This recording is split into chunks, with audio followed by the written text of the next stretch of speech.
조갑제 TV 시청자 여러분, 2018년 4월 27일 이날이 또 오랫동안 기억될 것은 문재인 김정은 회담이 열리고 아직 발표문은 나오지 않았습니다만은 이 발표문이 한국 역사의 진행 방향에 좋든 나쁘든 영향을 미칠 것이기 때문입니다.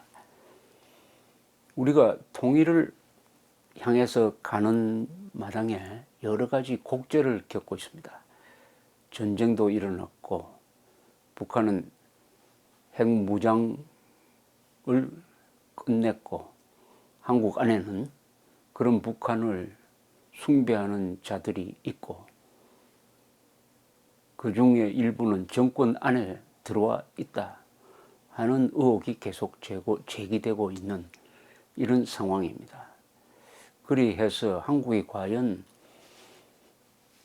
우리가 염원하는 자유통일로 가서 북한 주민들을 우리처럼 살 수 있는 자유민으로 만들 수 있느냐 하는 게 지금 의문부호로 불투명해진 상황입니다.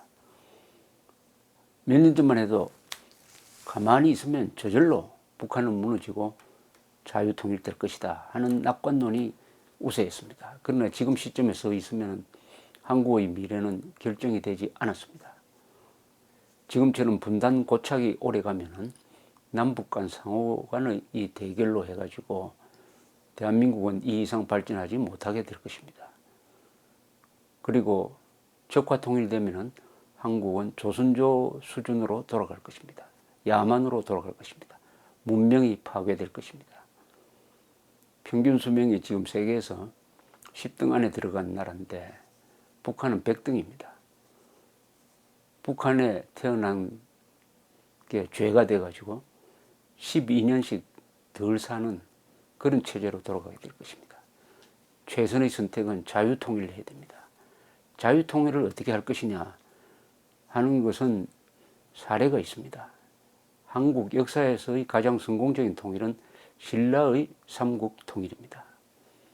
위대한 자주정신, 문무왕 김유신, 그리고 태종무열왕 이 3자가 이룩한 자주적 통일, 민족 통일, 최초의 통일이죠.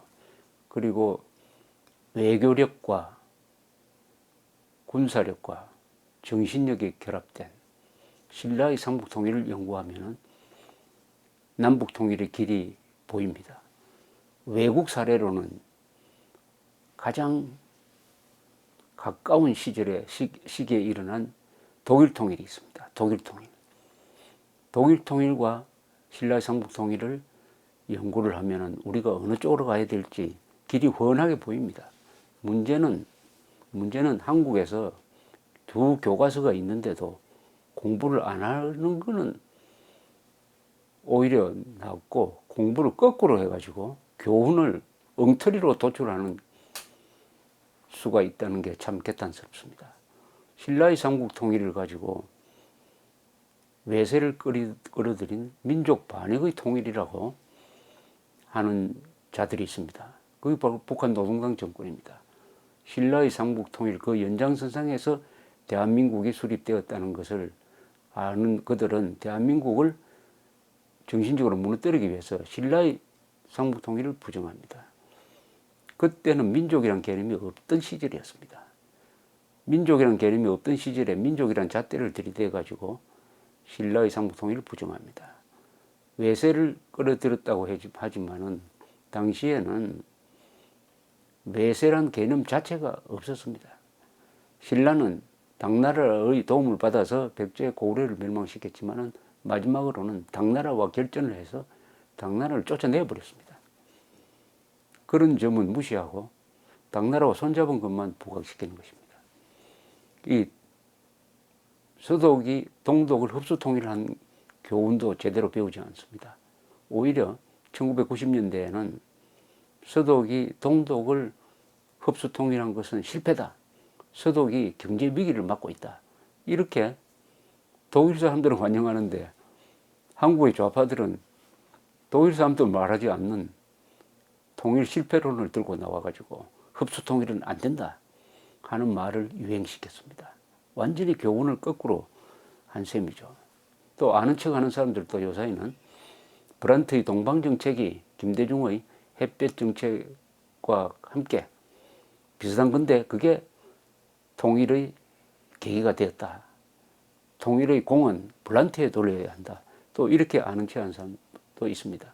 그러나 독일에서의 연구 결과는 독일 통일은 아데나우어에서 코올까지 이어지는 보수 정당, 기독교 민주당, 기민당이라고 합니다만 기민당과 자민당의 일관된 힘의 우위 정책이 성공한 것이다.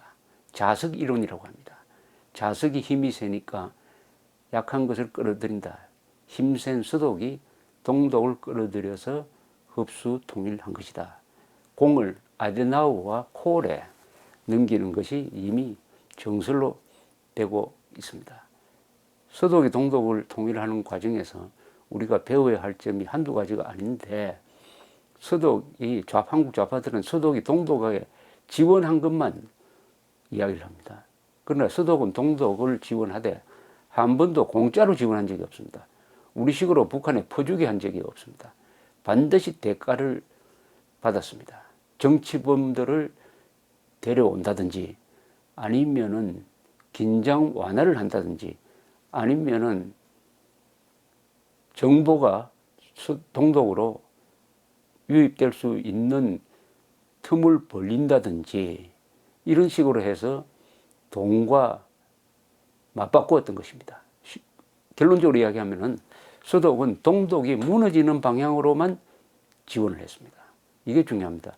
서독은 동독을 무너뜨리기 위한 경제 지원만 했지 우리처럼 군비 강화를 위해서 돈 대주지 않았습니다. 그리고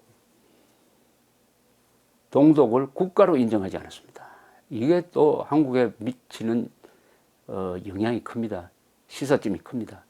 우리는 끝까지 북한을 국가로 인정해서는 안 됩니다. 우리 헌법에 지킨 대로 북한을 반국가단체로 인정을 하고 북한 지역을 우리의 영토로 규정한 이 헌법 3조를 계속 가져가야 됩니다. 그렇게 해야 결정적 순간에서 대한민국은 헌법상 우리의 영토인 북한을 접수한다. 이렇게 대외적으로 천명할 수가 있습니다. 만약 북한을 국가로 인정한다면 요새 한국에서 그런 풍조가 있습니다. 북한을 국가로 인정하자. 그러면 통일을 포기하는 것이 됩니다. 왜냐? 국가와 국가 사이에는 통일을 추구할 수가 없는 것입니다. 그리하여 서독은 동독을 국가로 인정하지 않았습니다. 독립국가로 인정하지 않았습니다. 그렇게 했기 때문에 수상과 수상끼리 만났습니다. 국가를 대표하는 대통령과 대통령끼리 만나지 않았습니다. 또 대사관을 설치하지 않았습니다.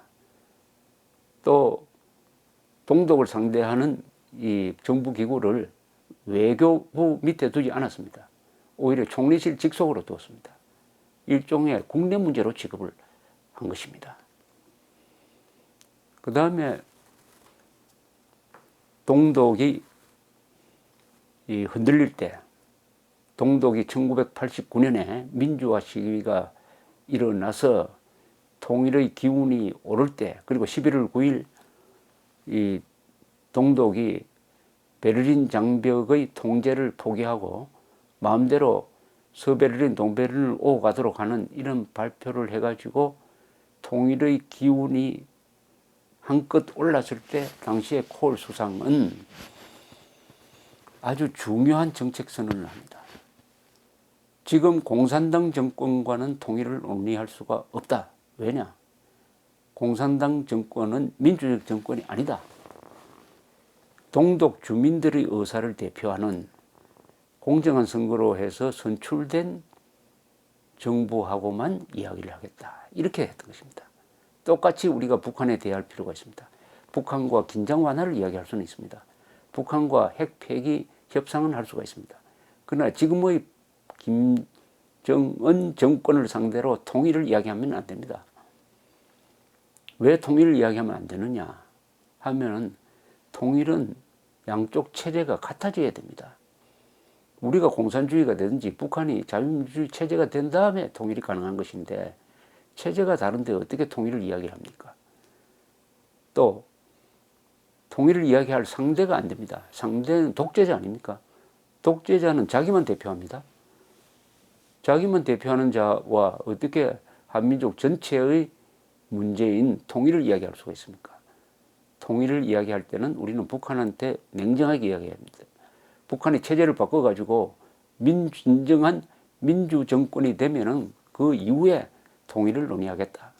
왜냐? 대표성이 없다. 당신들은 대표성이 없다. 이렇게 나와야 맞는 것입니다.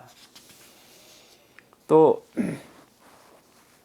서독은 통일을 지향하면서 주변국들과의 끊임없는 교류를 통해서 통일된 독일이 절대로 미국이나 프랑스나 영국에 위협이 되지 않고 소련에도 위협이 되지 않는다는 점을 끊임없이 설득을 했습니다. 1989년에 서독이 통일의 기회를 잡았을 때 사실은 통일에 반대하는 유럽 국가가 더 많았습니다. 통일된 독일은 힘이 세져가지고 과거처럼 1차 세계대전, 2차 세계대전 일으킨 그 여세를 몰아가지고 또 전쟁을 일으키지 않겠느냐, 또 핵무장하면 어쩌냐, 이렇게 걱정했습니다. 그때 프랑스와 영국은 막으려고 했습니다. 그런데 어떻게 1년 사이에 콜 수상이 영국, 프랑스, 소련을 다 설득할 수 있었느냐? 그 힘이 어디서 나왔느냐? 그것은 결정적인 힘은 미국과의 동맹관계였습니다. 부시 대통령, 아버지 부시 대통령입니다만은 그 부시 대통령의 절대적인 지원을 받았습니다. 부시 대통령은 왜 서독 주도의 통일을 찬성했느냐 하면은 자기가 부통령 시절에 서독을 방문했더니 서독 시위대가 막 계란을 던지고 하는 그걸 보았습니다. 부시는 이 정도로 서독이 민주화되었구나 라고 깊은 인상을 받았다고 합니다. 그래서 콜 부시 사이에 강력한 유대관계가 성립이 되니까 콜이 자신 있게 프랑스와 영국을 설득할 수 있었고, 가장 골칫거리인 소련은 그럼 어떻게 설득했느냐? 바로 그때 소련의 고르바초프 서기장이 정권을 잡고 있었습니다. 고르바초프는 참 착한 사람입니다. 레닌, 스탈린을 만들어낸 소련이 고르바초프라는 정말 착한 지도자를 선택한 것은 이것은 인류 전체에 대한 정말 축복이었습니다. 그 고르바초프는 독일 통일을 막을 방법이 있었어요. 왜냐? 그때 동독에 수십만의 소련 군대를 주둔하고 있었습니다. 주둔시키고 있었습니다. 그럼에도 불구하고 고르바초프는 동독 안에서 반정부 시위가 일어났을 때 소련군 사령관에게 명령을 해서 절대로 개입하지 말라고, 탄압하는데 가세하지 말라고 했습니다. 그러니까 당시의 공산당 정권, 호네커 공산당 정권이 민주화 시위를 진압할 수가 없었습니다. 소련이 동의하지 않으니까. 그런데 콜 수상은 고르바초프를 찾아가 담판을 짓습니다. 우리는 앞으로 통일된 다음에 핵무장을 하지 않겠습니다. 군사력도 한 37만 정도로 줄이겠습니다. 이렇게 이야기하면서, 그러나 나토에 잔류하겠습니다. 이렇게 이야기합니다. 이것도 소련이 받아들입니다. 서독이 나토에 남는 것까지도 받아들입니다. 미국이 설득을 한 거죠. 이 통일된 독일이 나토 바깥에 두면은 오히려 더 위험하다. 막 핵무장도 할 것이다. 그러나 나토 안에 묶어 놓으면은 독일을 통제할 수가 있다. 핵무장도 막을 수가 있다. 이렇게 이야기를 하니까 고르바초프도 동의를 하는 거죠. 그래서 콜 수상에게 말하자면 프리핸드를 줍니다. 통일을 하라고. 이게 결정적인데 참 이상한 일입니다. 그렇게 결정적 도움을 소련으로부터 받기 위해서는 고르바초프한테 뭐 금전적 지원을 많이 해주는 약속을 했었을 텐데 고르바초프가 그런 것을 요구하지를 않았습니다. 나중에 다 동의를 해놓고 그 다음에 우리가 경제가 어려우니까 경제적 지원을 부탁을 합니다. 이게 거꾸로 돼야 되죠. 경제적 지원을 조건으로 해가지고 협상을 했더라면 많이 받아낼 수 있었을 텐데 이 마음씨 좋은 고르바초프는 독일 통일하라고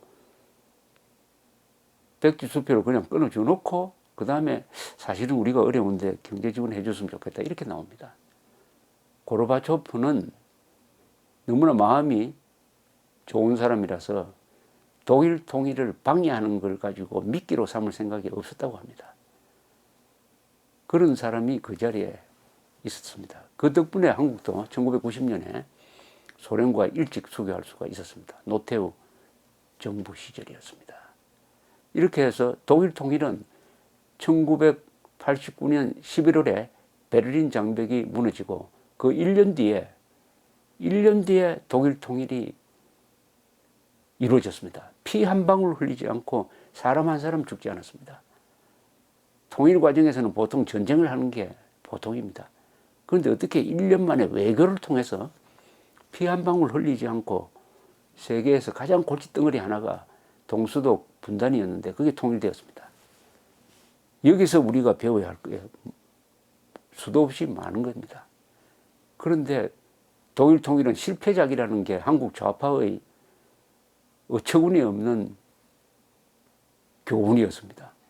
거기에 한국의 우파, 소신 없는 우파 세력도 넘어가 가지고 노태우 대통령 이후에는 우리 우파 대통령들도 우리는 북한을 흡수할 생각이 없다라고 이야기합니다. 북한을 흡수 통일할 생각이 없다. 아니 북한을 흡수 통일할 생각이 없다. 자유통일은 북한을 흡수 통일하는 거 아닙니까? 그것은 북한을 속이는 게 아니라 자기를 속이는 거죠. 대통령이 체면치레가 아니라 그냥 북한과 잘 지내기 위해서 그런 이야기를 하니까 한국 사람들도 흡수통일은 나쁜 모양이다. 흡수통일이 무슨 범죄인 것처럼 생각하게 되었습니다.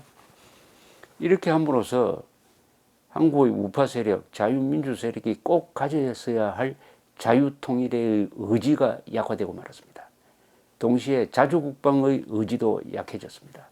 자유통일의 의지와 자유국방의 의지가 약화된 것이 오늘날 한국의 보수 세력이 이 상태로 코너에 몰린 제일 중요한 이유입니다. 한국의 보수 세력은, 우파 세력은 북한 노동당 정권, 공산주의자와 싸워야만 자유를 지킬 수가 있습니다. 또 과거의 선배들은 싸웠어요. 한 손에 총 들고 다른 손에 망치 들고 싸우면서 일하면서 싸워서 대한민국을 발전시켰는데 좀 잘 살게 되니까 자유통일 그리고 자주국방을 포기하고 오로지 복지에만 신경을 쓰는 그런 나약한 우파로 전락하고 말았고 그 틈새를 비집고 좌파들이 흡수통일 반대로는 확산시키면서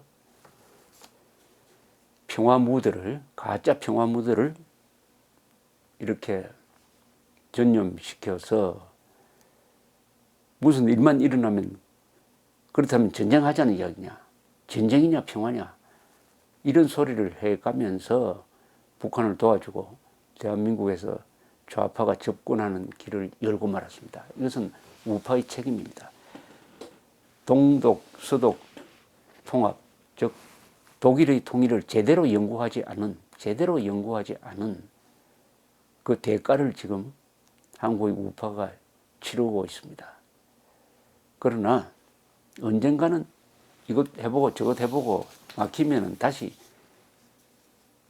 정상적인 한국 사람들은 원위치할 겁니다. 그래서 우리 역사 속에서 신라의 삼국통일 그리고 최근세 외국 사례에서 독일의 통일을 연구를 하면서 갈 길을 찾게 되지 않을까 생각합니다. 독일 통일의 성공 사례를 지금 말씀드린 것을 딱 요약하면 이겁니다. 서독이 동독을 지원할 때는 동독이 무너진 방향으로만 지원을 했다. 절대 공짜는 없었다. 동독을 국가로 인정하지 않았다. 그리고 미국과의 동맹관계를 강화를 해서 영국, 프랑스, 소련의 반발을 이겨냈다. 무엇보다도 아데나우에서 콜까지 이어지는 독일의 보수 정치 세력이 자유민주주의를 포기하지 않았다. 그리고 유럽 통합의 정신을 포기하지 않았다. 그렇게 해서 주변 국가에 통일된 독일이 위협적인 존재가 되지 않는다는 것을 설득할 수 있었다. 이게 독일 통일의 교훈이고, 우리가 한반도 통일, 자유 통일로 나아갈 때 메모해가지고 써먹을 수 있는 역사의 가르침이라고 생각합니다. 감사합니다.